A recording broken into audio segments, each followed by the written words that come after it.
Assalamualaikum warahmatullahi wabarakatuh. Broci dan Broci, kembali lagi bersama kami di channel Muhammad Irsyad Abdullah. Jadi malam ini kita kedatangan andalanku ini, dua ustadz kamar-kamar gitu ini. Pasti banyak yang suka-suka ini. Tuh, perkenalkan dulu nama Ustaz. Di mana kan Ustaz Irsyad? Datang di mana ini? Kalau belum pulang ceramah. Saya ganti dulu sebentar. Bagi ruang Dex. Iya, ada. Betul. Ih, bahaya nih anak ini. Asal. Bayang ini konten sharing gini toh? Iya. Sebentar berkau ya. Saya dulu lah. Bisa susah gambar. Broci, mudah-mudahan sehat selalu dalam lindungan Allah Subhanahu wa taala. Amin ya rabbal alamin. Alhamdulillah, malam hari ini saya berbahagia karena saya kedatangan dua orang tamu yang spesial, yang tentunya tidak asing lagi bagi Broci. Pasti biasa mungkin lihat, apalagi kalau Broci ini selalu hadir di acara takziah. Mereka berdua lah yang mendominasi ini takziah di Makassar. Ini lengkap nih. Jadi hadir nih malam hari ini di rumah. Jadi Broci, sebelum saya lanjut, mari kita lihat perkenalan dari masing-masing ustazku yang gagah ini. Dimulai dari yang baju putih dulu kapan? Kenapa mau ketunjukan sih? Baju putih dulu, baju putih lebih dulu. Bismillahirrahmanirrahim. Assalamualaikum warahmatullahi wabarakatuh. Alhamdulillah. Abi nasta'inu ala umuri dunia wa din. Alhamdulillah, saya Andi Rahmat. Pekerjaan sehari-hari dari lorong ke lorong, dari masjid ke masjid, dari ta'lim ke ta'lim. Alhamdulillah, Allah Subhanahu wa taala berikan kita keberkahan malam hari ini bisa berkunjung ke rumah Ustadz kita, Ustadz Irsyad Abdullah. Semua insyaallah Allah Subhanahu wa taala berikan beliau kemuliaan, amin, dan keberkahan dunia. Amin, Allahumma insyaallah. Ya, jadi dikenal Bro Contoh, Ustadz Andi Rahmat Hidayat. Beliau finalis Aksi Indosiar tahun 2013. Oh, 2013. Selanjutnya kita dengarkan dulu, kita saksikan perkenalan diri dari Ustadzku yang berbaju hitam, yang gondrong-gondrong rambutnya Bro. Wah, silakan Ustaz. Jangan lihat gondrong. Asik. Saya tanya, kenapa gondrong bisa panjang nih jenggot kan? Perkenalan diri. Assalamualaikum warahmatullahi wabarakatuh. Alhamdulillah, salatu wassalamu ala Rasulillah sallallahu alaihi wasallam. Saya Salahuddin Rahman Al-Ayyubi. Aktivitas tak kerjaan tadi? Sama dengan yang samping. Oh, sama, kurang lebih sama. Beliau ini senior Pemain lapangan. Jadi Broci, minum. Saya kali ini bersama Ustadz Salahuddin Rahman Al-Ayyubi dan Ustadz Andi Rahmat Hidayat. Jadi Broci, kita mau gali-gali dulu ini, cari tahu dulu. Mulai dari tahun berapa kita memulai karir di bidang dakwah? Siapa dulu nih?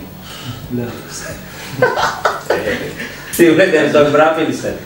Tahun berapa ya? Saya kan selesai dari pondok itu kan 2005. 2005.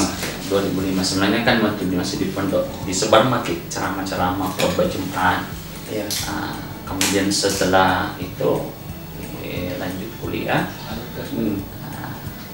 Bahkan lembaga dakwah yang pertama saya masuk kan Al-Islam. Itu diajak sama teman masuk. Kalau rutinnya untuk ceramah, pengajian, tazkiratul maut dan semuanya itu dimulai 2012 akhir kalau tidak salah.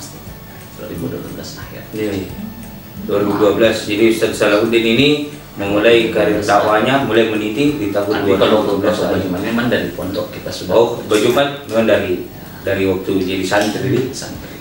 Terus kalau Ustaz Andi Rahmat? Saya seingatnya tahun 2003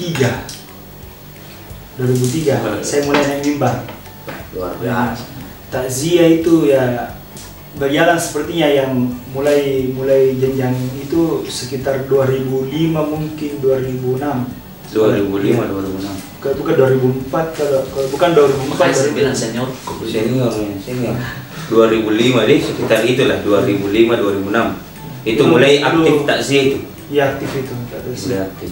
Aktif. Karena dulu pemain-pemain muda itu masih susah. Masih susah. Susah sekali. Sekarang kita bersyukur sudah banyak ustaz-ustaz milenial kita yang membantu kita. Soalnya umat ini tidak bisa hanya diurusi begitu banyak umat, begitu banyak jamaah, begitu banyak ta'lim, begitu banyak takziah tiap malam. Kalau kita kekurangan, kita sebenarnya masih kekurangan sebenarnya. Masih kekurangan sebenarnya. Masih kekurangan yang muda-muda. Nah, kalau kasihan kalau guru-guru kita yang mau lorong to lorong, sudah susah. Kita kan yang pemain lapangan ini gesit cepat. Kalau orang-orang tua atau guru-guru yang dulu itu mungkin didatangi mami kapan itu diambil ilmunya. Betul. Keberkahan penting. Betul. Terus memang berawal dari khutbah Jumat Ustaz ini semuanya. Ya rata-rata begitu. Rata-rata begitu berawal dari khutbah Jumat. Makanya setelah tinggal di masjid jadi imam rawatib. Jadi awal saya naik mimbar di masjid untuk khutbah Jumat itu masih hidup almarhum Kiai Haji Mukhtar Hussein. Pada saat itu kan tidak ada penceramahnya, tidak ada khotibnya. Jadi saya sudah sampaikan, Kiai ini khotibnya, oh insya Allah tenang. Nah pas giliran mau disuruh persilahkan naik lah, kita minta. Itu cara mendidiknya luar biasa. Jadi di situ mulai bersama itu khutbah Jumat. Itu lepas jadi khutbah Jumat lepas dari pertama kali pertama kali takziah bagaimana ceritanya? Nah itu. Saya karena ternyata saya baru tahu dalamnya ini. Dalamnya jadi ternyata Ustaz Salahuddin Rahman Al-Ayyubi ini beliau bisa ceramah takziah karena di prank. Iya. Karena di prank. Jadi memang Ustaz Andi Rahmat dalangnya Ustaz Muhsin Ramlan yang dengan Haji Tati. Kalau Kalau tidak salah yang meninggal pada saat itu bapaknya ada itu penyanyi Makassar yang dekat rumah dengan Iwan Tompo. Yudhistira, bapaknya Yudhistira. Yudhistira ya? Ada itu penyanyi Makassar. Waktu meninggal bapaknya beliau. Itu hari saya ditelepon. Kita semua sudah ada cara. Daripada tidak ada penceramah, mending minta saja Aji, tolong suruh saja Ustaz Salahuddin ngantar. Untuk antar saja. Tapi karena tidak ada Ustaz, dibaiat langsung. Jadi kita kerjanya begitu. Jadi saya sudah lama semuanya disuruh ceramah mulai takziah. Nanti ditunda terus. Kalau tidak di prank, jadi prank ini namanya prank syariah. Prank syariah. Jangan semua di syariah, jangan semua sedikit syariah. Berarti ada juga nanti klub apa namanya? Kita kan dijuluki prank syariah karena pranknya itu di dalam kebenaran gitu, di dalam kebenaran demi kebaikan juga. Sampai sekarang saya masih ingat. Kalau Ustaz Salahuddin kan backgroundnya dari pesantren GUP ini. Kalau Ustaz Andi Rahmat, saya dulu mondoknya di Darul Hufad 77 Bone. Ya, 77 Bone. Wah, luar biasa alumni-alumninya 77 itu. Jadi dari 2005 sampai sekarang masih eksis dari lorong ke lorong. Dari lorong ke lorong. Iya. Dari lorong. Ada lorongnya Makassar kita. Ustadz lorongnya Makassar. Jangan dulu. Lorongnya dulu bagaimana? Siapa tahu lorongnya itu 5 bentor bisa masuk bersama. Kan bukan lorong. Ada lorongnya, ada portalnya. Ada portalnya. Lorong 5. Nah, sebenarnya Bro ada yang menarik. Ustadz Andi Rahmat ini dari 2005 terjun di dunia dakwah dan baru saja di tahun 2019 kemarin beliau mencalonkan calon legislatif. Itu saya kayaknya menarik itu Ustaz. Apa yang melatar belakang itu Ustaz? Sebenarnya itu di apa namanya? Di prank juga. Di prank juga. Oh ternyata di prank. Iya. Nanti kedepannya saya berharap kedepannya kita calon-calon legislatif itu orang-orang yang paham agama, orang-orang yang terjun ke politik itu karena kita kan belajar dari pondok, kita belajar di kampus ada fiqh siasah, ada kan fikih politik, itu kan dari syariah Ustaz toh. Paham. Jadi kita mau orang-orang yang paham agama yang terjun ke ilmu politik. Apa dasar belakang kemarin itu? Apa yang mendasari sehingga mungkin terjun di Pencalekan kemarin. Istilahnya kemarin dia pakai genda. Sambil luar biasa. Saya lihat, siapa?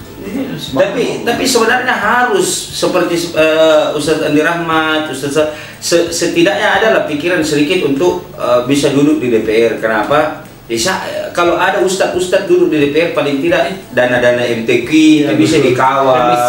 Satu pelajaran. Ya. Selama saya selama saya diminta untuk maju menjadi calon, saya sudah berjanji saya tidak mau keluar uang sepeser pun. Dan saya pasang baliho itu betul-betul bantuan karena lillahi ta'ala. Jadi saya tidak pernah saya tidak pernah juga datang minta sama ini kan. Biasanya kan kalau ada caleg datang ada jika iya. Itulah yang merusak sebenarnya citra politik kita karena ada januna apa itu kan. Ini di samping kanan aku juga pernah muncul. Saya kan bakal calon. Kalau beliau memang sudah itu yang saya lakukan. Jadi saya kan begini, saya kan sudah sampaikan itu kan, jadi nanti masyarakat itu jangan ada penyesalan. Kenapa dia mikir pilih baru ini? Kenapa? Karena kita menggelontorkan banyak dana untuk politik. Pasti akan pekerjaan itu tidak maksimal. Maunya saya tuh hilangkan itu namanya money politik, beli suara di partai apa dan sebagainya, itu tidak. Saya dari awal saya tidak mau ada keluar sepeser pun. Saya tidak mau bayar ke partai. Karena yang minta saya, partai minta kepada saya. Jadi saya tidak mau mengeluarkan, dan saya juga tidak mau kasih uang masyarakat membodohi.